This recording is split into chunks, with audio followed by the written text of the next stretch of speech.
Welcome to P Agarwal editorials. तो आज हम जो फर्स्ट आर्टिकल डिस्कस करने वाले हैं वो है getting the micro picture at the panchayat level.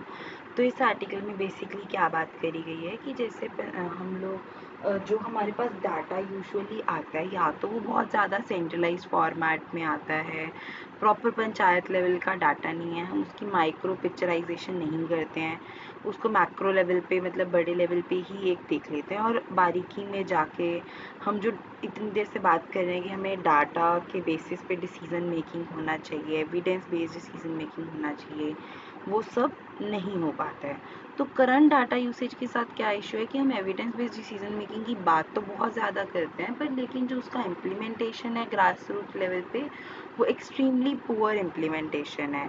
Senses में डिलेज होना, जो करंट मेथडोलॉजीज़ है वो सफिशिएंट नहीं है, मेथडोलॉजीज़ फिर जो मेथडोलॉजीज़ हैं वो चेंज भी होती रहती हैं, तो उसके कारण क्या है कि long term data analysis same नहीं ढंग से नहीं हो पाता है।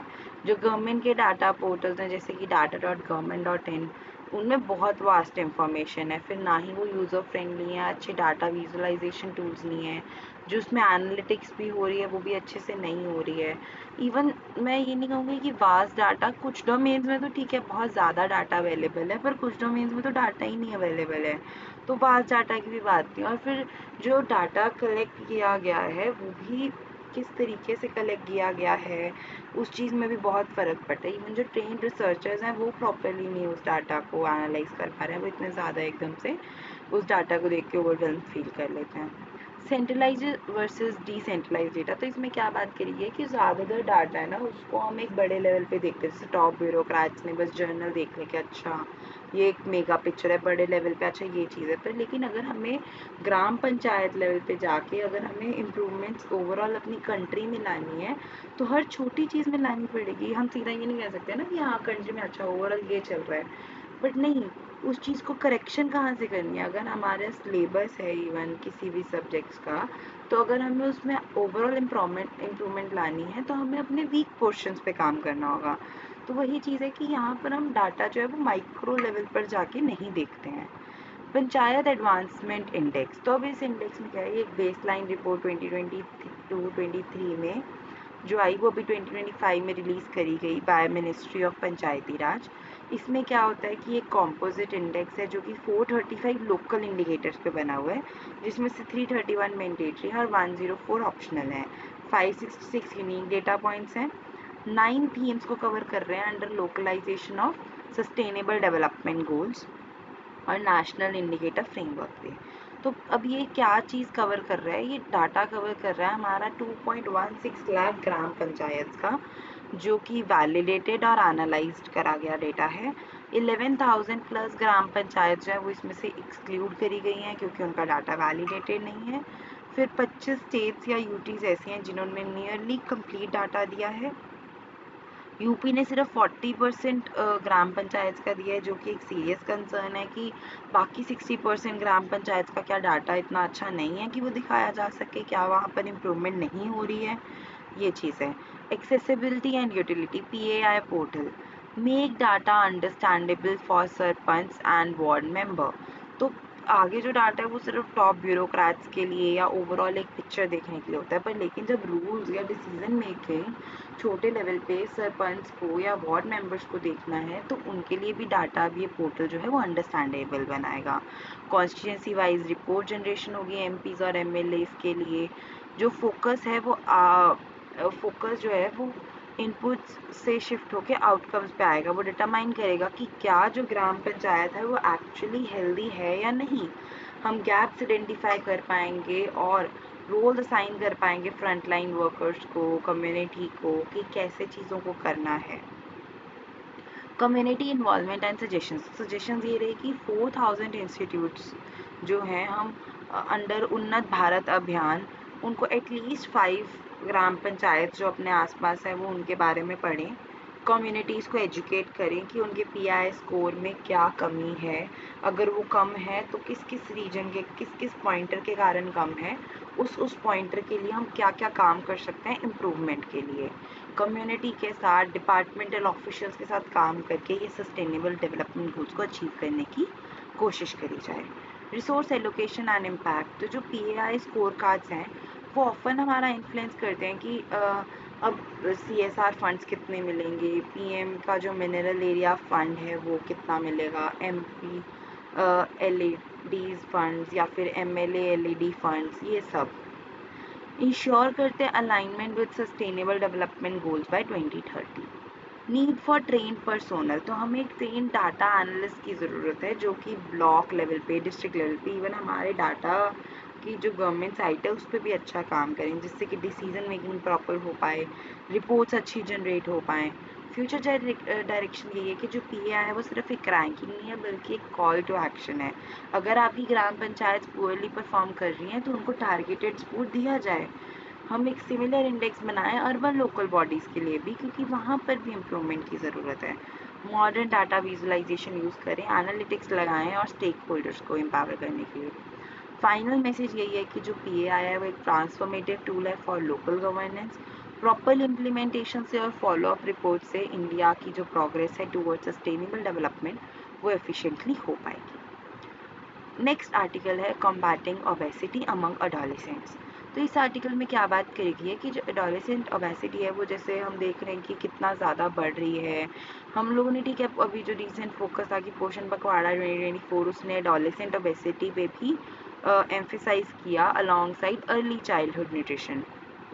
सुप्रीम कोर्ट का भी डायरेक्टिव आया कि 3 मंथ्स की डेडलाइन है, आप ट्रांसपेरेंट फूड लेबलिंग रेगुलेशंस को इन्फोर्स करें, क्योंकि अगर ट्रांसपेरेंट फूड लेबलिंग रेगुलेशंस होगा, अब किसी उस पर लिखा होगा कि दिस इज़ हाई शुगर्ड, ये हो सकता है इससे, तो लोग अपने आप अवॉइड करेंगे ऐसी हाई शुगर कंटेंट चीज़ों को, highly manufactured pre processed food लेने में। ठीक है। न्यूट्रिशन पैराडॉक्स इन इंडिया, तो इंडिया के पास हम देख रहे हैं न्यूट्रिशन पैराडॉक्स कैसे है कि एक तरह से हमारे पास ड्यूअल बर्डन है। एक तरफ से तो हम देख रहे हैं कि अंडर न्यूट्रिशन है और एक तरफ से ओबेसिटी बहुत ज़्यादा है। ये दोनों चीज़ें साथ एग्जिस्ट कर रही हैं। एक तरफ से ओबेसिटी की प्रॉब्लम है कि लोग ज़्यादा खा रहे हैं, वो भी जंक फूड ज़्यादा खा रहे हैं, जो चीज़ हेल्थ के लिए सही नहीं है। एक तरह से लोगों को खाना ही नहीं मिल रहा है। जो एडोलेसेंट्स हैं वो सफ़र कर रहे हैं न्यूट्रिशन डेफिशिएंसी से, न्यूट्रिएंट डेफिशिएंसी से, और उनमें ओबेसिटी रिलेटेड डिसीज़ेज़ जैसे कि हमारी डायबिटीज़, हार्ट इश्यूज़, ये सब बढ़ते जा रहे हैं। फिर जो अल्ट्रा प्रोसेस्ड फूड्स है वो सबसे ज़्यादा एक्सेसिबल है आज। हेल्दी ऑप्शंस तो इतनी एक्सेसिबल ही नहीं है। लोग मतलब खुद से खाना बनाने में भी ऐसे मतलब वो गलत समझते हैं कि खुद जाके कौन बनाए, इससे अच्छा ऑर्डर कर लें, या फिर मतलब बहुत ज़्यादा एक्सेसिबल हो चुका है, क्लिक पर आ जाता है। तो ये एक अनहेल्दी नॉर्म बनता जा रहा है। Alarming data of adolescent obesity, तो हमें पता है कि हमारा जो एडोलेसेंट पॉपुलेशन है वो नियरली 1/5 पॉपुलेशन है। उसमें से हमारा नेशनल न्यूट्रिशन सर्वे कहता है कि 5% एडोलेसेंट्स जो है वो ओवरवेट हैं या ओबीस है नेशनली, और 10 स्टेट्स में ये फिगर ऑलमोस्ट 10 से 15% है। Influences on adolescent food choices, तो हम देख रहे हैं कि एडोलेसेंट की फूड चॉइसेस आजकल सबसे ज़्यादा किस चीज़ से हैं? स्कूल से, पीयर प्रेशर से, advertisement, social media, digital marketing, मतलब फ़ोन खोला सामने खाने की चीज़ दिखा रहा है, और वो भी इतना ज़्यादा मतलब जैसे हमने ना वेस्टर्न फूड को या फिर जंक फूड को भी ना एक स्टेटस सिंबल की तरह भी लोग लेने लग गए हैं कि अगर हम वो खा रहे हैं तो हम एक अच्छे लोग हैं, मतलब हम में कोई क्लास है, ऐसा कुछ नहीं है। हमारा Indian food is the best. हमें हर हमारे पास तो इतना डाइवर्स फूड है, हमारे पास हर उसके लिए है कि हाँ, हमें हर वेदर के हिसाब से ऐसा लेना चाहिए, उससे प्रॉब्लम्स भी नहीं होती हैं। खुद बस बनाना पड़ रहा है तो उसमें कितनी कोई बड़ी बात है। Even poor nutrition affects not just physical health पर, लेकिन इससे मेंटल हेल्थ, मतलब अगर आपको जैसे हम ना टाइमिंग की सेटिंग की बात होती है कि हमें रात का खाना ज़्यादा लेट तक नहीं खाना चाहिए, उससे आपको प्रॉब्लम होगी। हमें टाइम पे खा लेना चाहिए। हमारे मील्स फिक्स नहीं है, हमारा लाइफस्टाइल ही मतलब हमने फिक्स नहीं कर रखा कि हम जो मील्स हैं अपने रेगुलर इंटरवल पे ले रहे हैं, तो उससे ऑब्वियसली हमारी academic performance, productivity, mental health, ये सब परेशान करती है। High sugar, salt, fat foods, ये हमारे डाइट्स को आजकल इन्होंने ही डोमिनेट कर रखा है। Policy and community based solutions, तो हमें 2-pronged स्ट्रैटेजी की ज़रूरत है, स्ट्रॉन्ग रेगुलेटरी पॉलिसीज़ और यूथ एम्पावरमेंट एंड पार्टिसिपेशन। साथ में अगर हम स्पोर्ट्स को थोड़ा और वो करें तो अपने आप लोगों में क्या होगा कि अगर हम स्पोर्ट्स की तरफ भेजेंगे बच्चों को तो उन्हें होगा कि हाँ ठीक है, हमें हेल्थ कॉन्शियस भी रहना है। फिर उससे उनकी मेंटल हेल्थ वैसे भी इम्प्रूव होगी, वो सोच पाएंगे कि हाँ ये सब।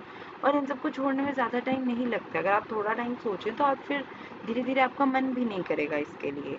सजेस्टेड मेजर क्या है? फिजिकल टूल्स, हम हेल्थ टैक्स लगा दें, अगर लोग नहीं हट रहे हैं कोई बात नहीं, हम खुद टैक्स लगा दें। अपने आप जब मॉनेटरी प्रॉब्लम्स आएंगी तो अपने आप लोग फिर अवॉइड करना शुरू करेंगे। और एक बार अवॉइड करने की ज़रूरत है, धीरे धीरे फिर लोग छोड़ ही देंगे। सब्सिडीज़ लगाएं हम हेल्दी और न्यूट्रिशन फूड पे।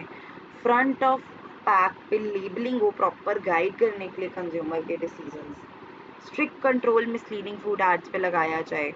Role of schools and education, तो स्कूल्स इसमें बहुत इंपॉर्टेंट रहेंगे कि वो न्यूट्रिशन एजुकेशन दें, फिजिकल एक्टिविटी को इनकरेज करें। ये नहीं कि एक फिजिकल एजुकेशन के हफ्ते में 1 या 2 पीरियड रख रखे हैं, वो भी कोई और टीचर आगे पढ़ा रहा है। नीड फॉर फूड लिटरेसी, तो फूड लिटरेसी की कितनी ज़रूरत है कि फूड लेबल्स लोगों को पढ़ना है, वो हेल्दी अनहेल्दी फूड ऑप्शंस को समझ पाएँ। एम्ब्रेस करें locally grown diverse diets. Need for coordinated government action, तो ये सिर्फ एक मिनिस्ट्री का काम नहीं है, मल्टीपल मिनिस्ट्रीज़ का काम है। ओबेसिटी से फाइट करना, हेल्थ का ध्यान देना, health, education, agriculture, consumer affairs, women and health, child development. तो ये सब करंट एफर्ट्स जो है वो फ्रेगमेंटेड है, उनको कन्वर्जेंस की जरूरत है, सारे लोगों को साथ में आगे काम करना पड़ेगा। फ्रेमवर्क जैसे कि पोषण अभियान, वो कोलैबोरेशन के साथ काम कर सकते हैं, उसमें स्ट्रॉन्गर कोऑर्डिनेशन की ज़रूरत है। तो वे फॉरवर्ड यही है कि हमें एक हेल्थियर इंडिया बिल्ड करना है। बियॉन्ड अवेयरनेस हमें हेल्दी फूड एक्सेस की ज़रूरत है। फिजिकल एक्टिविटी प्रॉपर स्पेसेस बनाओ। कुछ डिस्ट्रिक्ट्स ऐसे भी होंगे, कुछ डिस्ट्रिक्ट्स क्या काफ़ी डिस्ट्रिक्ट्स ऐसे हैं जहाँ पे क्या इतना बड़ा डिस्ट्रिक्ट है और एक ही स्टेडियम है प्रॉपर। वाई एक डिस्ट्रिक्ट में आप 4-5 पार्ट्स में उसे चलो एटलीस्ट डिवाइड कर लो, 4-5 स्टेडियम्स हो, लोगों के लिए एक्सेसिबल हो, पार्क्स हो, चीज़ें एक्सेसिबल ही नहीं है। एक बार स्टेडियम को दोबारा रेनोवेट करने की बात हो जाए तो 3 साल तो स्टेडियम बनते बनते ही लग जाते हैं। Youth leadership in food choices, policy shift करें, हम सपोर्ट करें हेल्थियर एनवायरनमेंट्स को। Children's right to nutrition should be at the core of the food system reforms. तो ये हमारे 2 आर्टिकल्स थे आज के। Thank you.